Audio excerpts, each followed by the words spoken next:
Emma Raducanu considers Mark Petchey to fill permanent coaching role. Raducanu's coaching changes have been a persistent part of her story since she broke through with her famous US Open win in 2021. Many observers were surprised when she parted company with Andrew Richardson shortly after that iconic victory in New York 3.5 years ago. Since then, she has rattled through a long list of coaches, with Torben Beltz, Dmitry Tursunov, Sebastian Sachs and Nick Cavaday enjoying brief spells working with the 22-year-old Brit.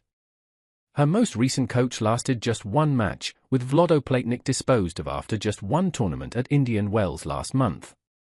Platnik was informed that his services would no longer be required shortly before the Miami Open, with Raducanu turning to former British player Mark Petchey for that tournament in Florida. Petchey is a regular contributor to the Tennis Channel in America, but he relished the opportunity to work with Raducanu and his contribution proved to be effective as she enjoyed her best run of form since the US Open win.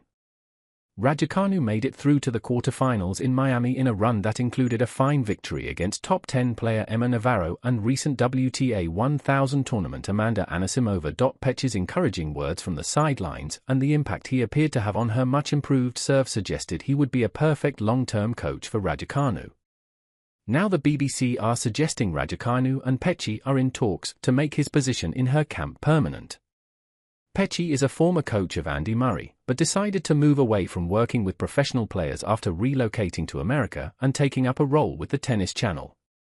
Yet it was evident from his reactions in Raducanu's box that he relished the challenge of working with a player he spent some time on court with prior to her breakthrough US Open win. Raducanu was also positive about the atmosphere Petchey helped to create around her as her season sparked into life in Miami, where her longtime mentor Jane O'Donoghue was also a part of her team.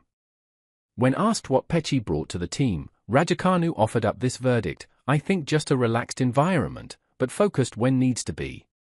I'm someone who works really hard and can be really intense, but sometimes too intense. I guess in that way it's harder to be extremely focused when you need to be on the match court because you're focused from the first minute to the last. So I think just being able to switch off and have fun with them and play spikeball before the match, and we just create certain routines. Yeah, they bring small doses of happiness that I guess just keep you going, the small things.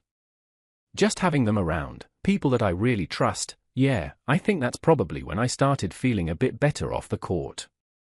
That translated on the court. I was freer." The prospect of Petchey taking over as Raducanu's full-time coach seemed unlikely after the Miami Open, but the fact that he has held talks over accepting the role suggests it may soon become a reality. Raducanu could make her next appearance on court at the Madrid Open later this month after she opted out of playing for Great Britain in the Billie Jean King Cup this season in order to take a break from the game after a hectic run of tournaments.